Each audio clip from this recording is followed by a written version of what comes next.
3rd February 1998. I'm sure most people who lived and remember that year remember seeing these pictures in the news on TV when a US Prowler jet flew very close to the ground near the town of Cavalese and severed cables of a cable car which goes up Mount Cermis, sending a fully loaded cabin with 20 people on board to the ground, killing them all.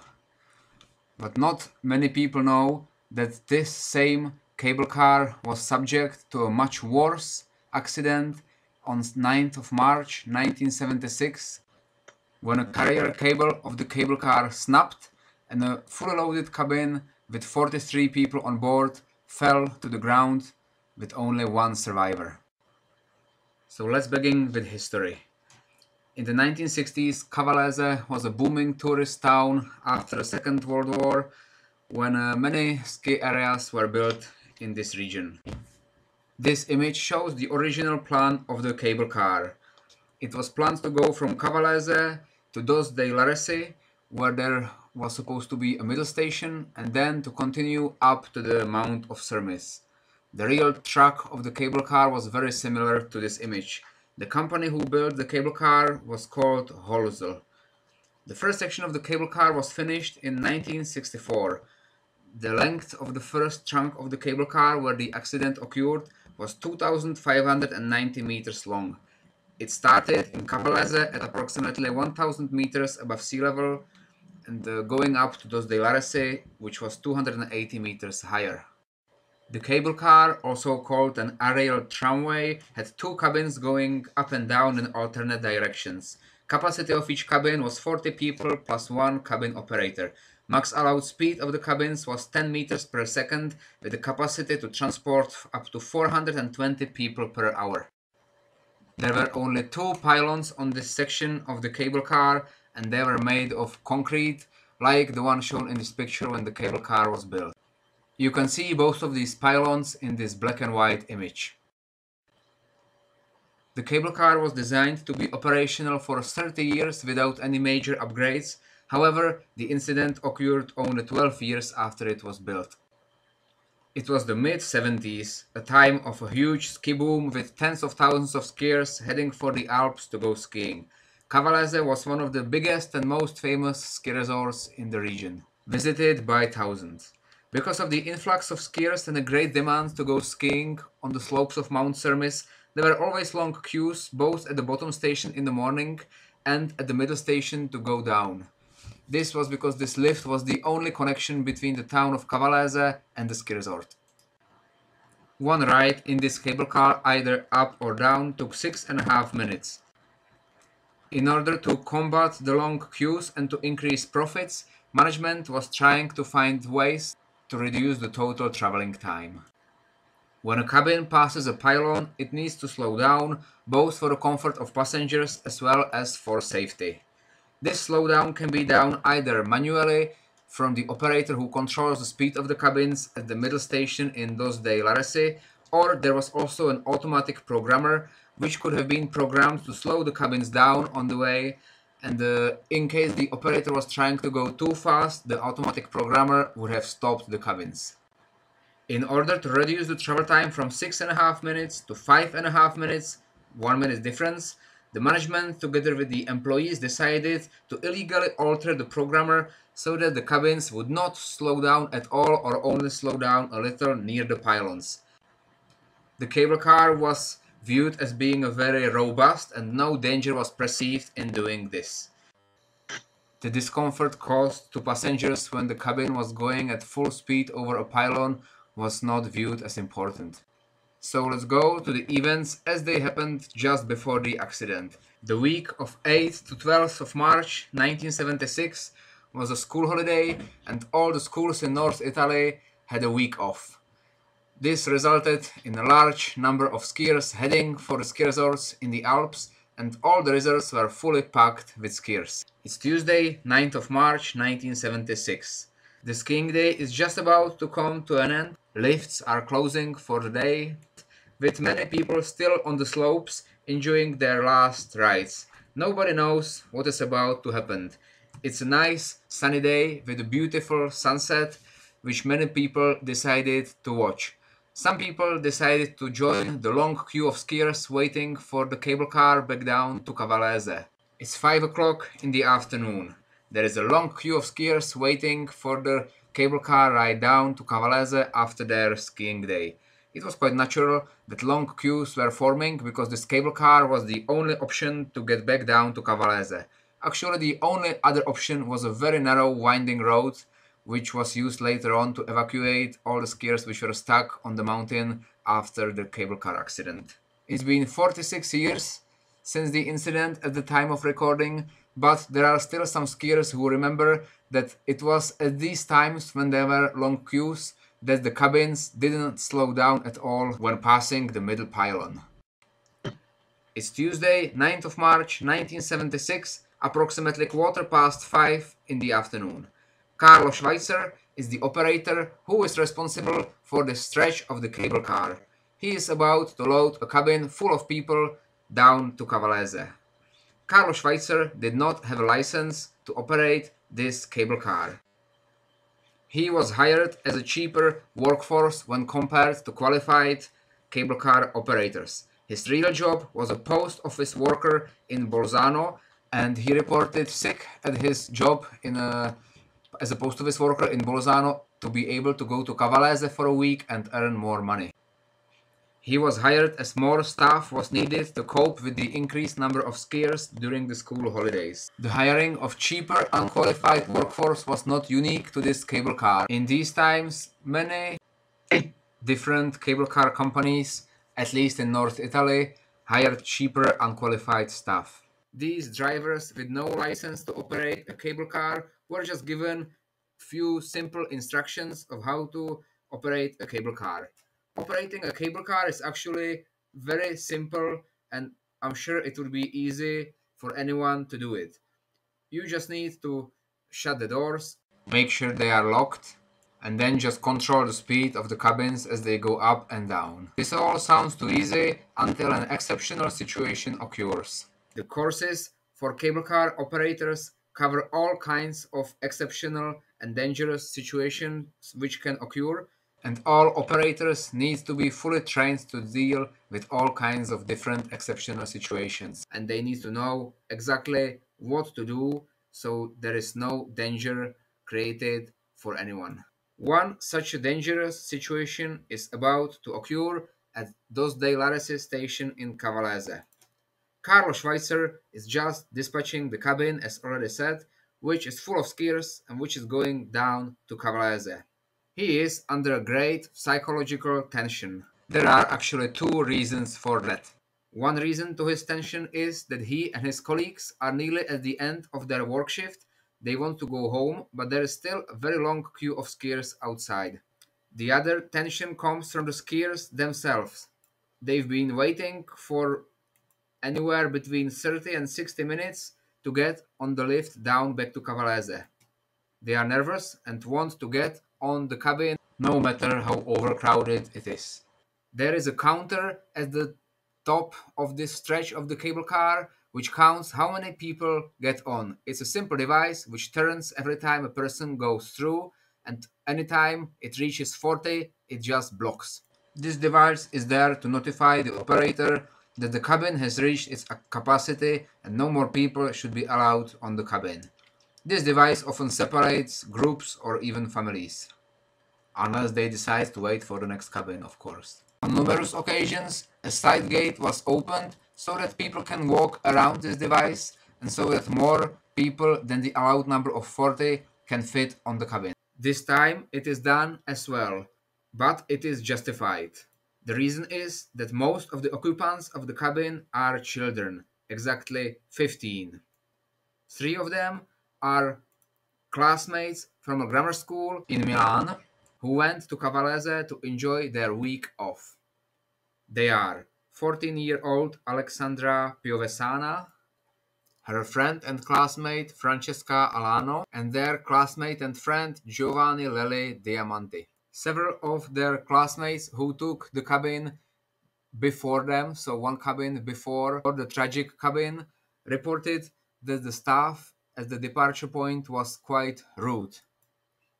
They said that the staff shut the door just in front of them when the cabin was full. I imagine they were just doing their job, but the fact they were rude, if they really were, suggests that they must have been under great tension. So the tragic cabin is now fully loaded, with Alexandra, Francesca, and Giovanni standing at the front of the cabin, and the cabin holding a total of 43 people, 42 skiers and one cabin operator. This is the view from Cavalese, the bottom station. So the fully loaded cabin at the top station started to go down, while an empty cabin with just one operator at the bottom station started to go up. This would have been the view just after the cabins started going on their journey. The difference here would have been there would have been no snow at the bottom of the valley. There were only patches of snow as it was late winter, early spring time when there isn't as widespread snow cover. The cabin, which was full of people and which fell, was on the left hand side when viewed from bottom, and the cabin with just one cabin operator was on the right hand side. So the cabin going up was like in the position in this picture. The book E Duet Cermis, which me and a friend have read, states that the cabin which crashed was cabin number 1. This was confirmed by a few people in Cavalese that we spoke to. However, in all the pictures I've seen, the left-hand side when viewed from bottom always had cabin number 2. So I'm not totally sure which cabin number was the one that crashed, but maybe they just alternate the cabins each year between the cables.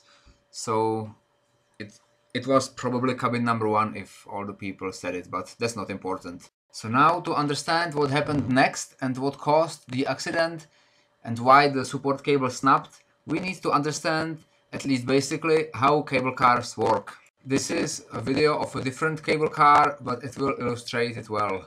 There are 2 cables on this type of cable car. One, the top one, is called the support cable, which basically holds the weight of the cabin. It's much thicker and stronger than the second cable below, and this cable does not move because the cabin is attached to it by a set of wheels, so basically the cabin moves along this cable. The second cable below is called the traction cable, and that cable moves and pulls the cabin. When a cabin moves up, the cable pulls it like in this video, and the cabin travels upwards. What we can see here is that there are some oscillations along this traction cable. In order to understand what caused the accident in Cavalese, we need to have a brief look at these oscillations. These oscillations are a normal occurrence. The magnitude of these oscillations depends on several factors. The weight of the cabin increases the oscillations, the speed of the cabin increases the oscillations, and the distance between the cabin and the pylon as well increases the oscillations. There can also be some other quite complicated factors which influence these oscillations, and there could also be some external factors such as wind speed. So because these oscillations on the traction cable are absolutely normal with any cable car like this, which has 2 cables, they are calculated with in the construction of these cable cars. The engineers need to calculate the distances between the pylons, the weight of the cabins, and they need to calculate the biggest oscillations which can be created. Then they prescribe some limits which need to be followed. These include the maximum speed limit of the cabin, maximum weight of the cabin, and the maximum speed at which a pylon is allowed to be crossed. In Cavalese, not all of these recommendations were followed. The most important breach in these conditions that was done was the fact that cabins did not slow down at the middle pylon. They were just going at full speed of 10 meters per second while crossing the pylon. This is based on reports of skiers who took the cabin in those times before the accident. The cabin itself is not believed to have been overweight. It was fully loaded, but the capacity of the cabin was 40 people and there were 42 passengers, 43 with the cabin operator. So there were only 2 extra people, and while most were children, it's not believed that the total weight of the cabin was more than the maximum weight allowed. There were actually two pylons, but the first pylon when going down was just about 10 meters from the top station, so the speed couldn't have been attained by that pylon. But the problem was at the middle pylon, which is the lower pylon in this picture, and that's where the cabins were supposed to slow down, but didn't. So let's go back to the tragic cabin. The cabin is leaving the top station downwards. As was already said before, there are three friends, Alexandra, Giovanni, and Francesca.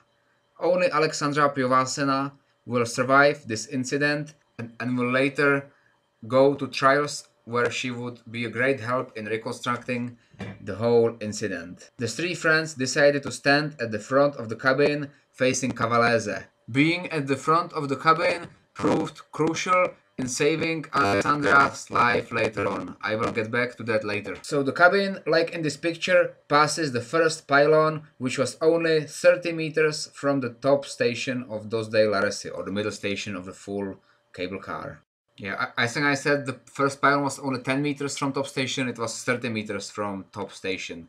But still, it doesn't go very fast at that pylon. However, after it passes that pylon, it gains full speed quite fast, and the driver, Carlo Schweitzer, drives it at a full speed of 10 meters per second, perhaps even a little bit more, as there were apparently some illegal alterations to the programmer which controls the speeds of the cabin. So I'm not sure about this one, but the cabin was either going at 10 meters per second or slightly more. And the main point here is it did not slow down when passing the middle pylon. So let's imagine this is the middle pylon and it is the cabin going at full speed over this pylon. Because of the full speed and the distance between this pylon and the top pylon, and the weight of the cabin as well, the traction cable, which is the thinner lower cable, is oscillating and the oscillations are very large. As the cabin crossed this pylon, the traction cable overlapped over the support cable, and this was the crucial point which led to the accident later on. This is an animation which shows how the overlap occurred. Let's imagine in this animation this cabin going down is going over that pylon on the right hand side. It's not there like in the picture, but this is just for imaginative purposes. So let's imagine it is there, and because it's traveling so fast, the oscillations are very large, and the weight of the cabin, the distance between the cabin and pylon, as already said, is causing these oscillations. And as the cabin swings over the pylon at full speed, the oscillations are sort of given a huge kick upwards, and the moving traction cable swings over the stronger support cable. You can see it in this animation. The overlap as the bottom pylon was just about 1 meter from the pylon. This is just a drone animation over an old photograph. Let's see it again.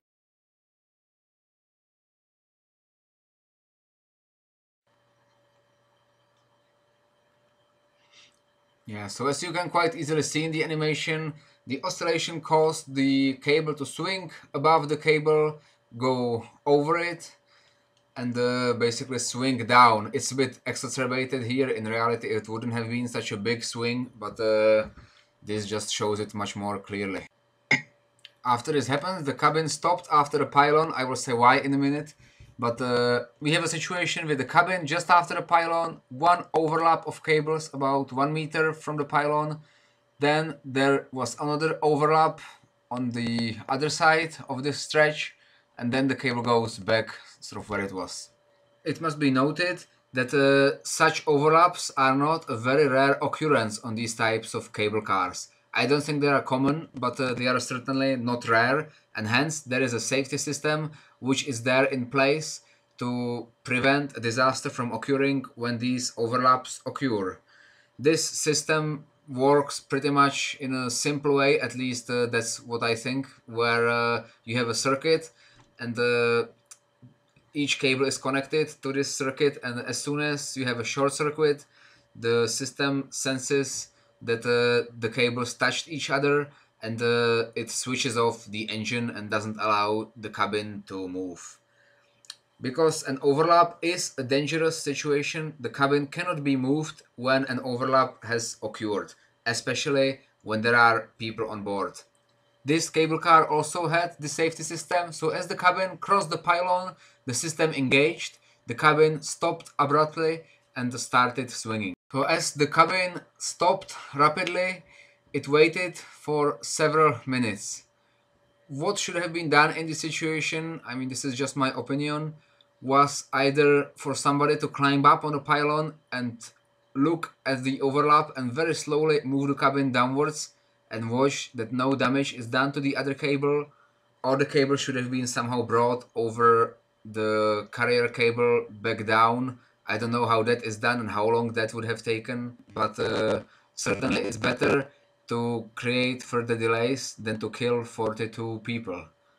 The problem here was that the operators did not even know that there was an overlap. That was the major problem. So here we have a situation where the cabin crossed the pylon, the safety system stopped the cabin, and in the control room at the top station at Dos de la Rese, we have Carlos Schweitzer, who is unqualified and who doesn't have an idea what is going on and why the cabin stopped.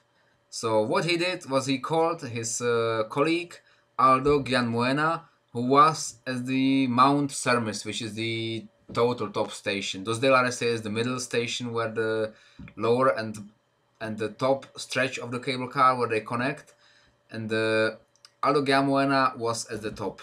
So here will be like a simulation of what the phone call may have looked like between Carlos Schweitzer at Dos de la Rese and Aldo Gianmuena, who was at the top of the second cable car at the top of Mount Cermis. The phone call is just hypothetical, it's not how it exactly looked like, and me and a friend from Italy, we just created this phone call based on some facts we learned either from local people, from the police reports, or from the book E Duet Cermis.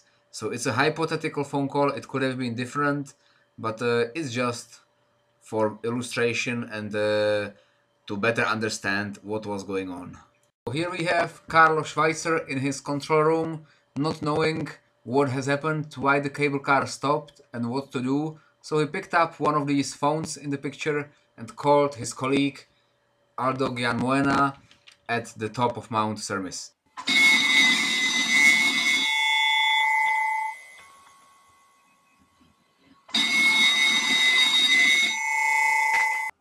Hello, this is Aldo Gianmuena at the top station Mount Cermis. Hello, this is Carlo Schweitzer from the Dos de la Resi station. I have a little problem here. What has happened is that the cable car suddenly stopped and there are these lights on and I can't restart it. What shall I do? Hello, Carlo.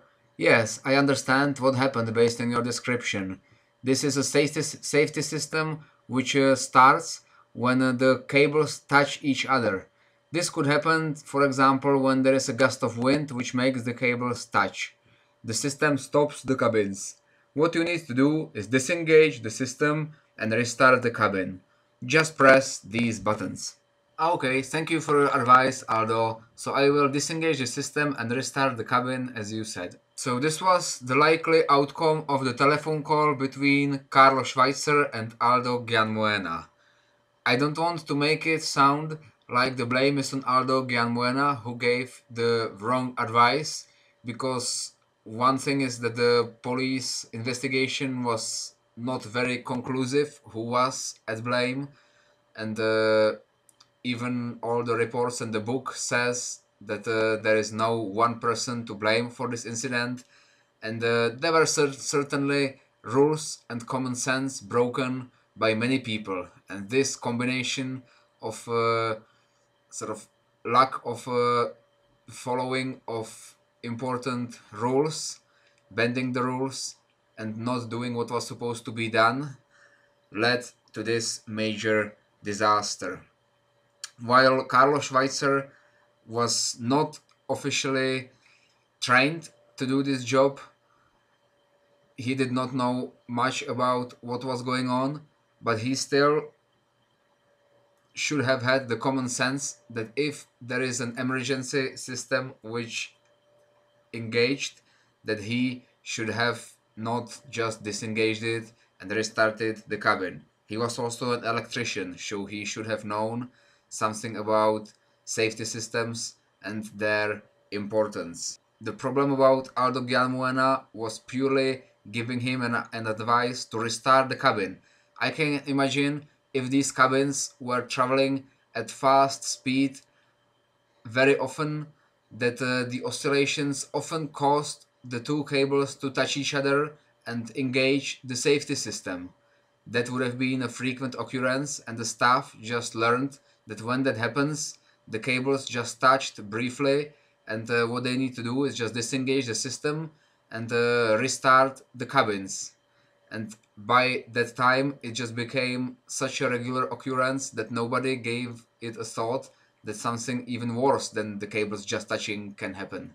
Unfortunately, it happened on this occasion, and because Aldo Gialmuena was likely just used to this system engaging, he just told Carlos Schweitzer purely to disengage it.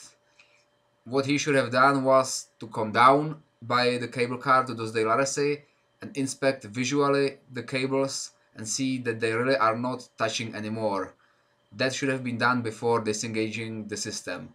The problem would have been that there were long queues of skiers, it was quite late, and all this would have likely taken at least 1 hour of time, so it would have been very inconvenient. So this was much more convenient and easy to do, and basically just to ignore the system and assume it was just the two cables touching each other. But these were not the only mistakes. These were just wrong steps taken at a state of emergency. However, if all the rules regarding the speed of the cabins, the slowing down at the pylon, and hiring properly qualified people were followed and adhered to, this state of emergency wouldn't have occurred in the first place. And if it did, a qualified cable car operator would have known that this is something that should not be ignored. So Carlos Schweitzer, who was only 40 meters from the closest overlap to his field of view, but who did not notice it, he just followed the rules of Aldo Gialmuena and restarted the cabin. The restart of the cabin was a crucial mistake because it was during a state of emergency of an overlap of cables, and that led to the worst cable car disaster that has occurred to date, where 42 people lost their life. So let's get back to the cabin. This is the view from the cabin as it stopped after the pylon, and Alexandra Piovessana, who survived the incident, this would have been her view as she was standing at the front of the cabin facing Cavalese. As the cabin stopped when the safety system engaged, it stopped the engine quite abruptly, which caused the cabin to swing for a while. That swinging stopped after some time, and the cabin was stationary for a few minutes, which was when Carlos Schweitzer didn't know what to do, and when he called Aldo Gianmuena, who gave him the advice to restart the cabin. When the cabin was restarted, there was the overlap just above the cabin, so just behind our view. This overlap was creating an extra tension. This extra tension behind the cabin caused a delay of its restart when the engine was started again.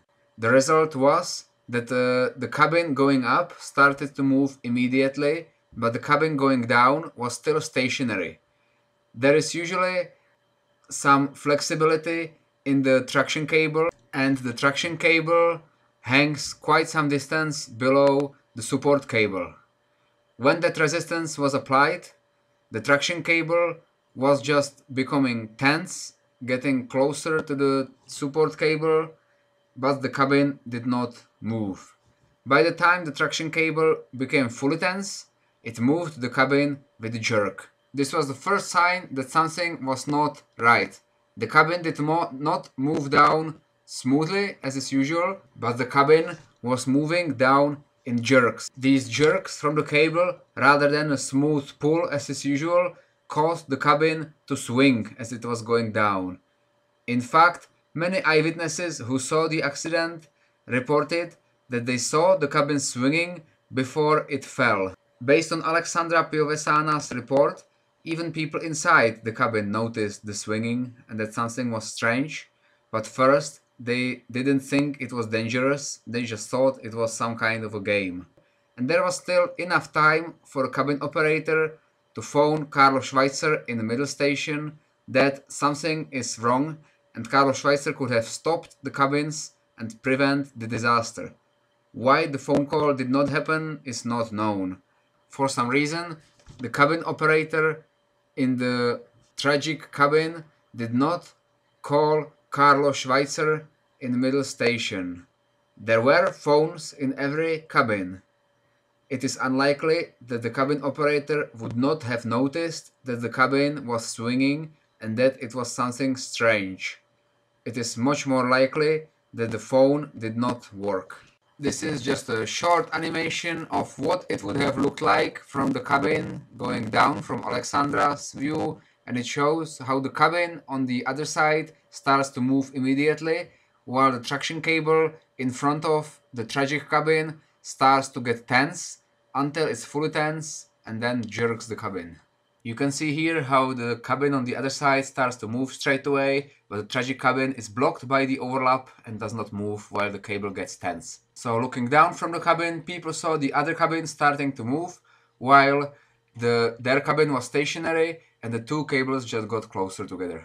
So next, the people would have felt the jolt or the jerk as the cable got tense and jerked the cabin, and then the cabin would have moved down in jerks, swinging along the way while the traction cable was exercising a great tension with the heavy cabin on the support cable at the point of overlap. This is just a short animation of how the swinging must have looked like.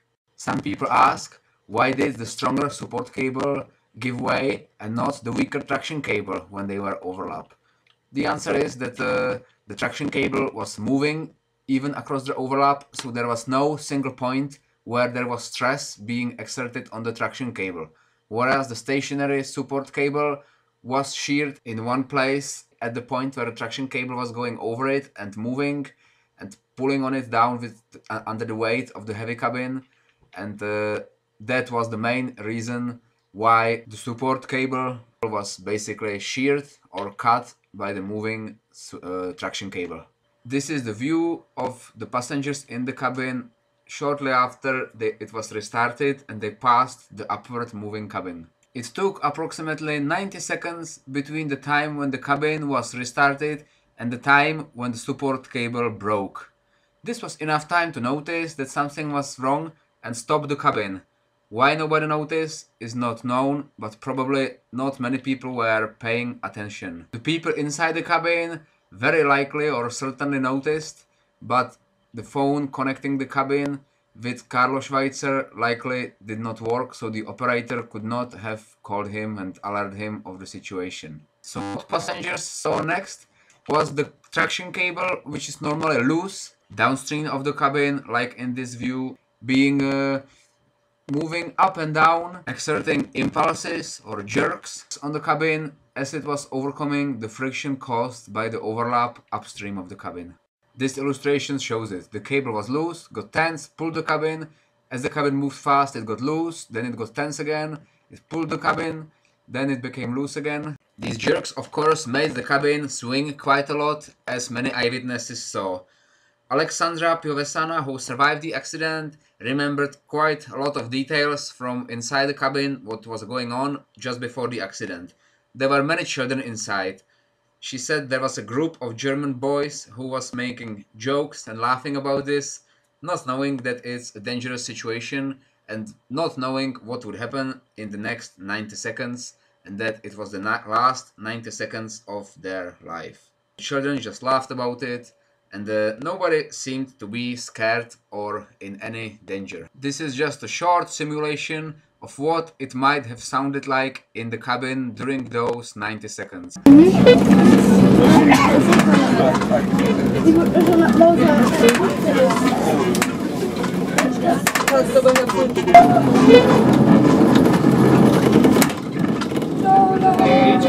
this is worse than the other one.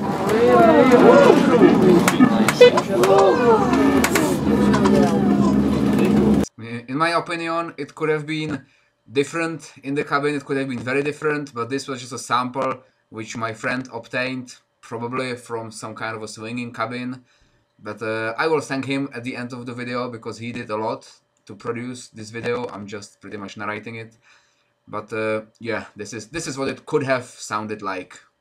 So what was going on in the meantime at the bottom station? This is Cavalese, view upwards from the bottom station, and the cabin was not there. This is just a random photo from that station. But the dispatcher who worked there to open and close the doors to get people on and off the cabins was chatting to his friend while waiting for the cabin to get down. When they were chatting, his friend noticed that the cabin stopped and that the noise made by the engine was not heard. This was when the cabin stopped just after the pylon before it was restarted. So he asked him if there was a power outage and why did the cabin stop. And the dispatcher just said that it's normal that the cabins sometimes stop and that it's nothing to worry about. This is a photo of the second cabin which was going up and which didn't fall, where it remained stationary after the fall. However, let's imagine it's still going up, and inside the only person, the operator named Giorgio De Matteo, notices that there is an overlap of cables. It is estimated that by the time his cabin was passing the region where there was the overlap on the other side, he was going up, so he was on the other cable, and he had about 45 seconds between noticing or passing around and the time when the cable snapped. He said he picked up the phone to try and alert Carlo Schweitzer, but apparently what he said was that the phone did not work. But maybe the phone did work because at the bottom station the phone rang, but we couldn't just find any conclusive evidence to say whether the phone actually worked and where he tried to call and whether anyone actually picked up the phone and whether, like before it happened, whether he told anyone what he saw about the overlap. By this time, the friction between the cables was so great and the cable was probably damaged to a considerable degree that the sparks were actually visible going from the point of overlap. So let's go back to the bottom station. At the bottom station we have the cabin dispatcher with his friends chatting along, and suddenly the phone rings.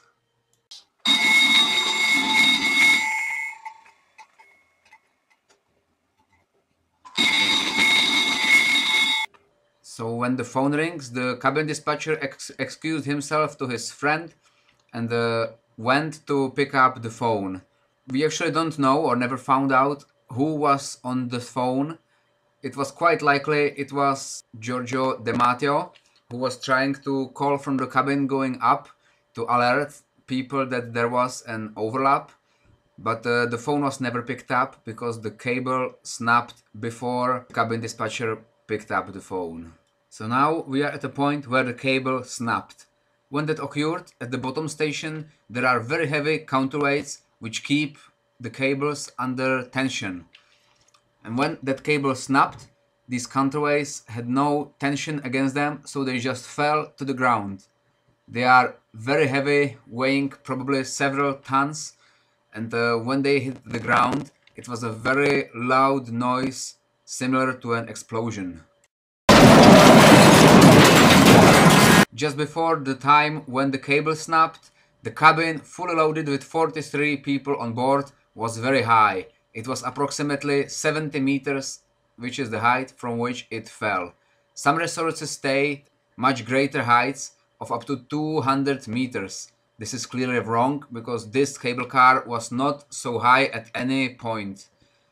What I think happened is that some American sources stated 200 feet, like the BBC, which is approximately 70 meters, and then somebody just rewrote the number 200 but did not write feet but wrote meters instead, and that's how this mistake was started and they just propagated. Even Wikipedia, before I corrected it, was showing it fell from a height of about 200 meters, which was clearly wrong. This is the view of Cavalese and is taken from approximately the point from which the cabin fell. This would have been what Alexandra Piovessana and the other passengers facing Cavalese would have seen just before the cabin fell. As was said before, after the cabin was restarted, it was swinging and moving in jerks. However, these jerks are just oscillations and they eventually stabilized. So the ride was more smooth, not totally smooth like a normal ride, but much smoother again. But this resulted in the fact that the cable was simply moving all the time across the overlap, cutting through the support cable and shearing it very fast. When this was happening, there were vibrations spreading throughout the whole cable, and these vibrations must have been heard in the cabin. Alexandra Piovessana described hearing a noise which was getting louder, and then just before they fell, there was a bang. The bang was probably associated with the support cable snapping at the point of the overlap. This is what the noise would have likely been heard like in the cabin. It's again just a simulation and not what the actual noise sounded like.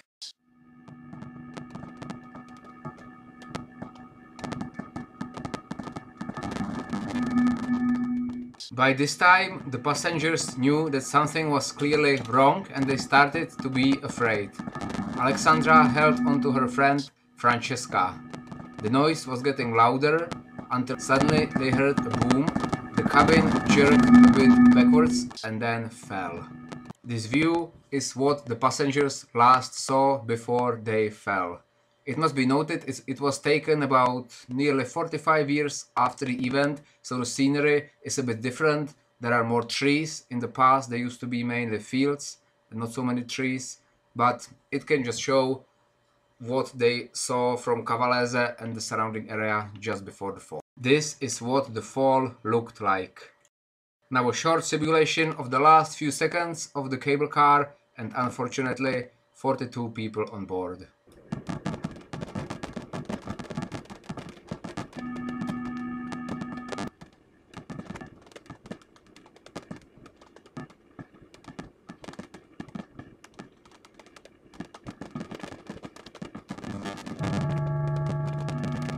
This is a view of the field where the cabin fell. This is from a height of approximately 70 meters, which is approximately the height from which the cabin fell. From this height, the fall lasted less than 4 seconds, approximately 3.5 seconds from start of fall to impact.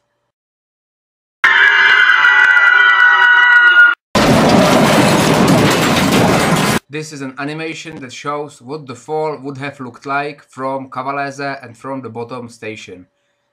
Like many things before, this is not a real video, but it's just a simulation.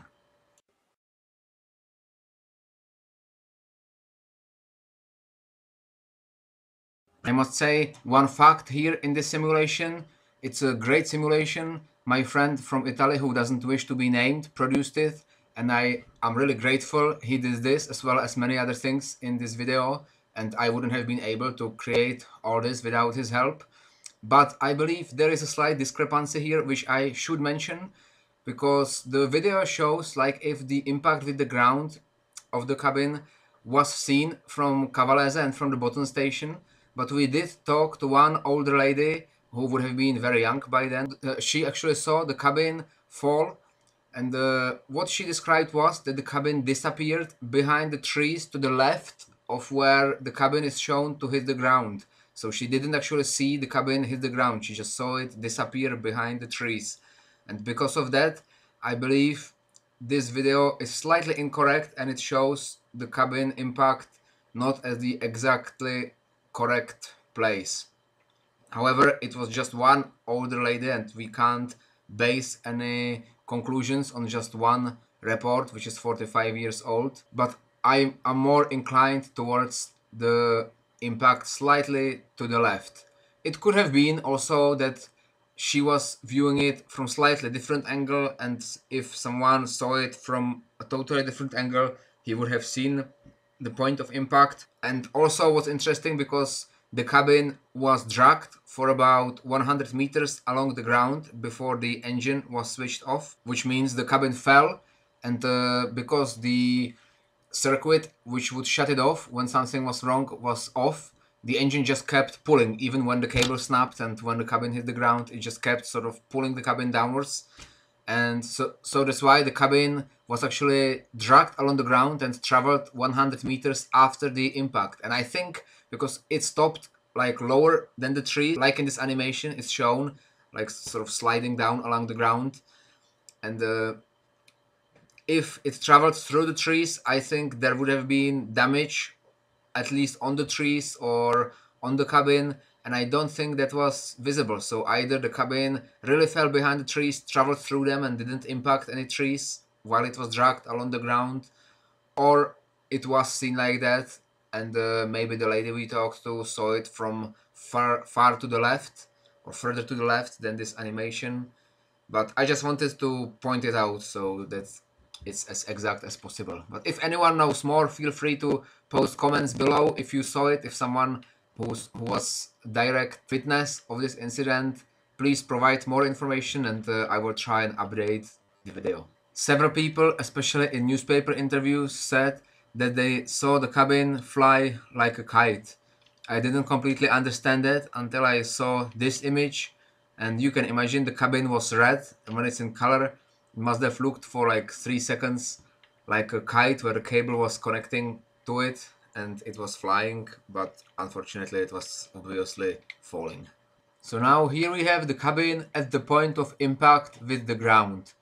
As already said, it fell from a height of approximately 70 meters, and it fell like sort of straight. It didn't turn or anything, or at least not too much. So the heavy, approximately 3.5 ton weighing carriage which connects the cabin to the cables crushed the cabin. I've already said this, but I believe that the cabin hit the ground slightly to the left of where it's pictured here, somewhere behind the trees, but that's just my opinion. This was also mentioned, but the cabin hit the ground here, and if the traction cable was not pulling it, it may have slid down a bit because it hit a slope, but it wouldn't have traveled so far.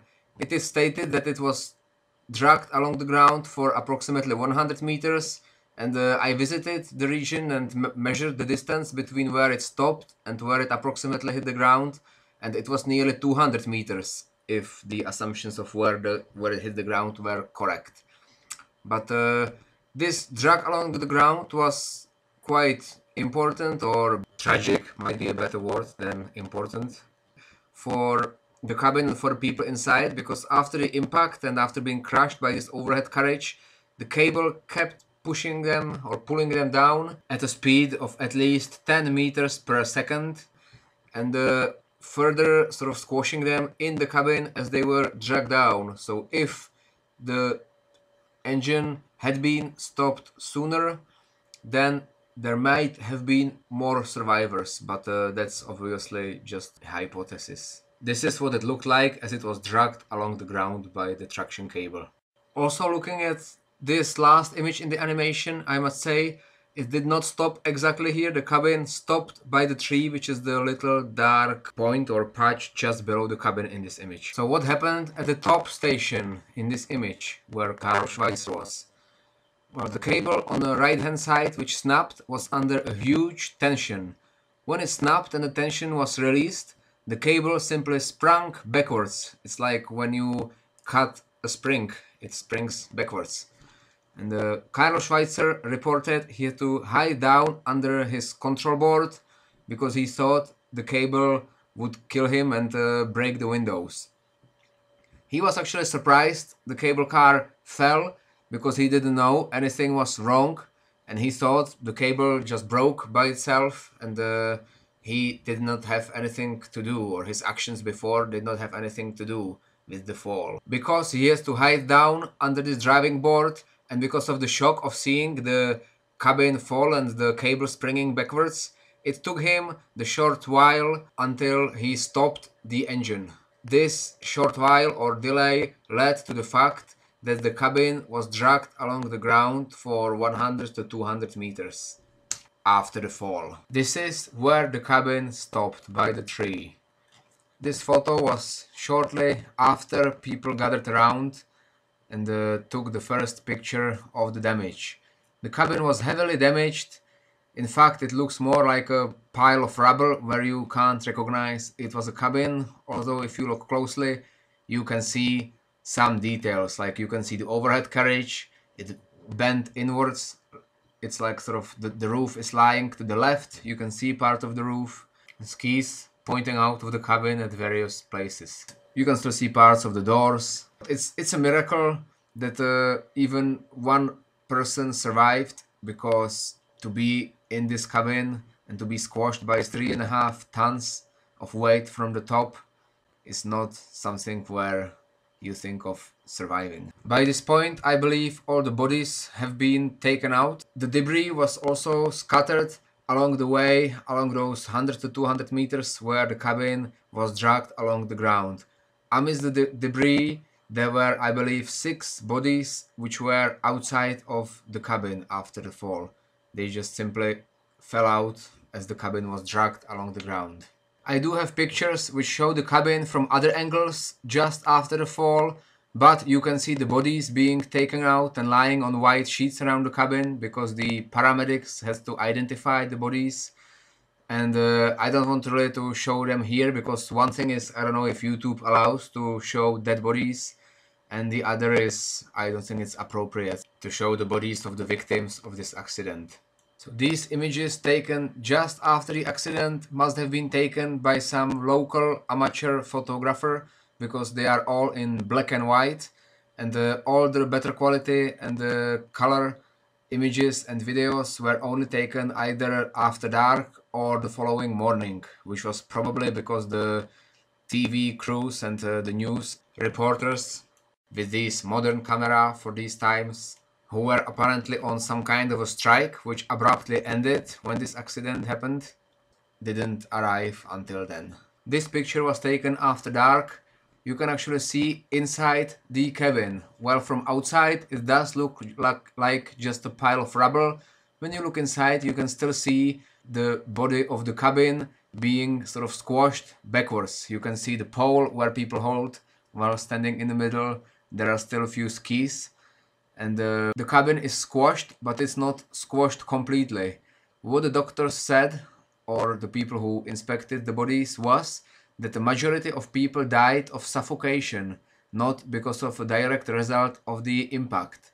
This is quite interesting because I think if you have a 3.5 ton carriage falling on you from above, it must pretty much instantly kill you. But if you actually divide that weight by 43 people, you only get 81 kilograms per head. And in reality, it must have been even less, because parts of the cabin and the surroundings must have further lessened the actual impact on one person. 80 kilograms, which is still quite a lot of weight, but it's not as extreme as it sounds, considering that 3.5 tons fell on the cabin. And we think that if the cabin was empty, it would have been totally flattened. It would be just pretty much a flatly squashed cabin. But with the people inside, obviously, it didn't squash completely. And probably because there were many children, the adults were much worse off because they were taller. So they got a much higher impact. But the children who were in the middle, they may not have been impacted as badly because they were protected by all the bodies around them, but they were likely just squashed by the cramped cabin, which was already cramped, and then it was squashed by the weight from above and dragged along the ground. So pretty much they just couldn't breathe, which is quite unfortunate, because if the cabin was not dragged along the ground and if help arrived very soon, we could have had likely many more survivors. But talking of help not arriving very soon, that would be false statement, because people from Cavalese went straight for the place where the cabin fell, and even the local people who could tried to help the people in the cabin, and they assisted the emergency crews or tried to do something before the emergency crews arrived. Here we have another picture taken after dark with the cabin from another angle, and unfortunately there is the green letters which block it. But what you can see here briefly is that on the left part of the image the cabin is much less damaged than on the right part, the left part being the front where Alexandra Piovessana was standing. This is another photo taken after dark, this time from the other side, next to the tree, which is on the left part of the photo. And here you can see the front part of the cabin. Here there are several features you can see. One is the cables. The tiny cable, or the smaller, thinner cable, is still under tension. That's the one going to the right upwards. That's the traction cable, which was still pulling the cabin after the impact with the ground. The thinner cable is not flexed at all because there is no tension at all because of the snapping, and that's why the cabin fell. But here you can see that the front part of the cabin is much less damaged on the right hand side. The left part was squashed by the roof, but as the front part, there is a small room where it's not intact, but there is a scope for survival. And in fact, there were several people taken out of the front who were alive after the impact. One of them was Francesca, but unfortunately she died later in the hospital. Alexandra Piovessana was the only survivor, and this was very likely due to the fact that she stood at the front of the cabin, which was much less damaged. It could have been that the rear part hit the ground first as well, or that the cabin hit a slope, so the rear part bore the brunt of the impact, whereas the front part was more protected. I will show a few more pictures in color which were taken out from a news video recorded the next morning.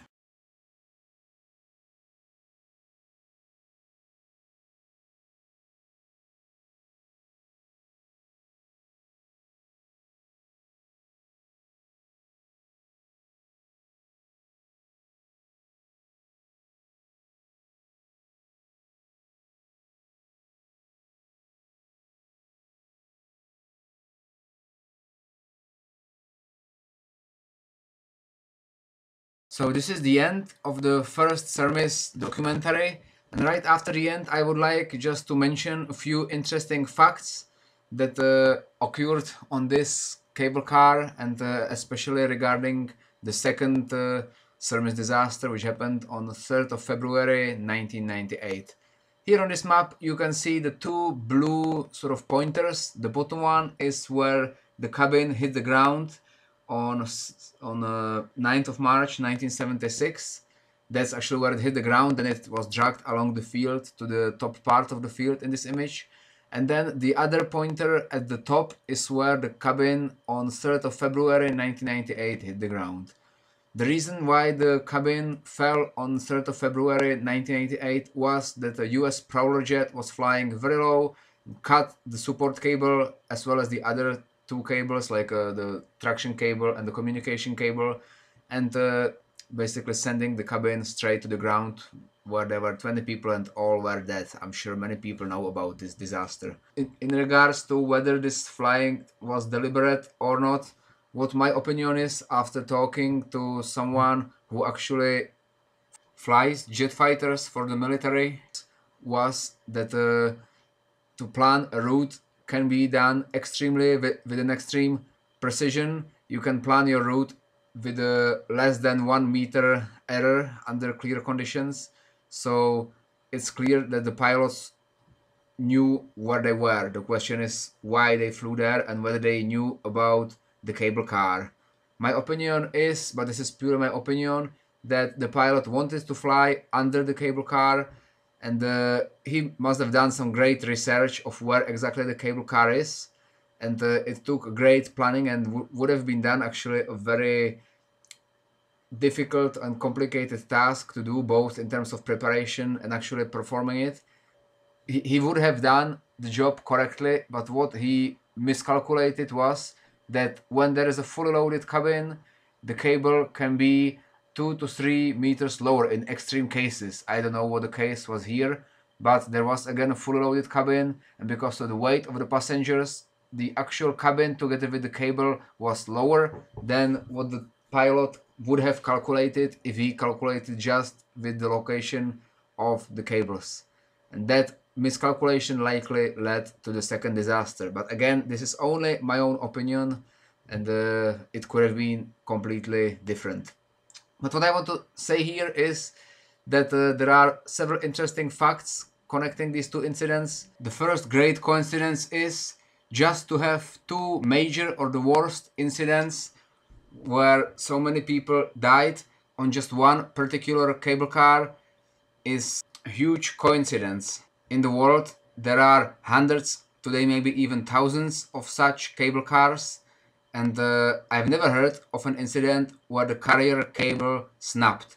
The traction cable can snap, and it did lead to some even recent incidents, but I never heard of the support cable snapping. And the support cable should not snap on its own. It's so strong that even if many rules were not followed, it should still hold for many years, even if it wasn't checked. But today I'm sure all the support cables are checked properly and the rules are followed strictly. However, in this case, the support cable did not snap on either occasion by itself. On first occasion, it was sheared, and it was just the sort of ignorance of people to the situation.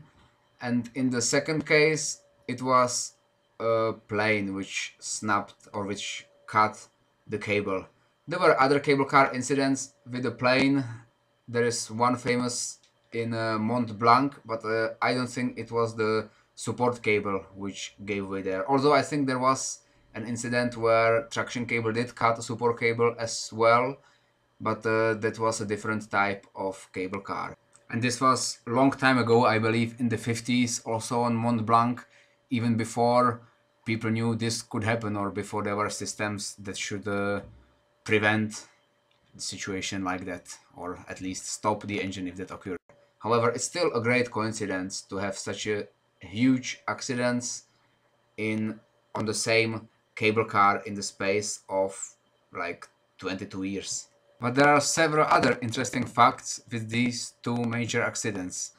They were both occurring in late afternoon when skiers were returning down, and there was always a fully loaded cabin involved in the accident, while the other cabin with just one person traveling up did not crash.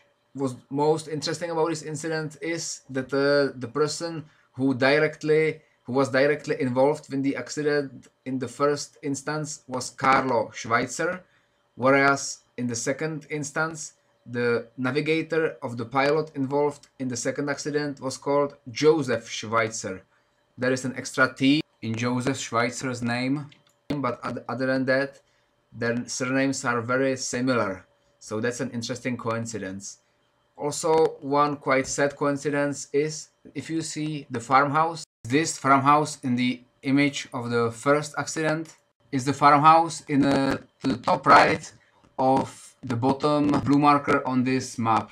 We can guess this house was about maybe 500 meters from the scene of the first incident.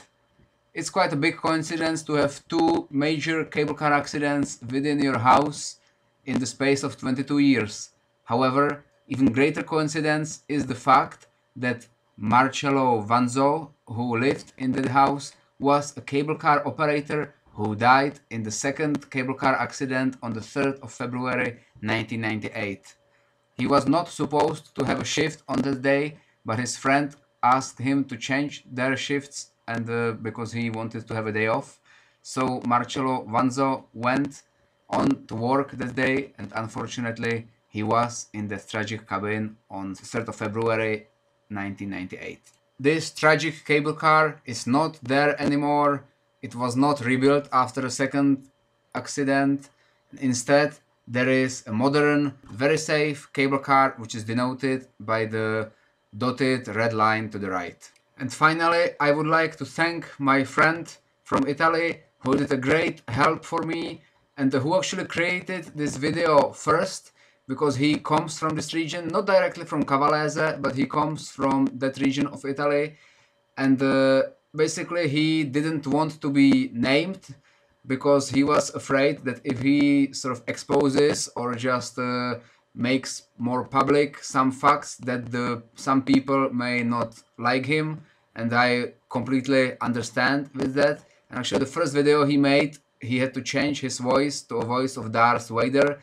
This video is still under my profile, but I just asked him if he was okay with me just changing the video, re-narrating it with my own voice, which is much clearer and hopefully more understandable for the majority of people.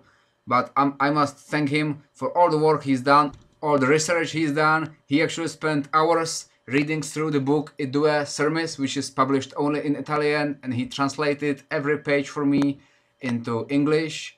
And obviously he also traveled partly with me around local people, asked questions, and researched archives of local newspapers to find information about this incident, which we didn't know and which we were interested in. So thank you very much for that, and also thank you for allowing me to sort of re-narrate it with my voice, change it a bit, and add it to my profile. I hope it provides information and a little documentary about this nearly forgotten incident, which should not be forgotten because it's the deadliest incident on a cable car or a rail tramway where 42 people lost their life. If there is anything stated incorrectly in this video, if anyone from the region has any comments or knows more, please feel free to add comments and I will try and change the video or update it video information or try to do more research if there is anything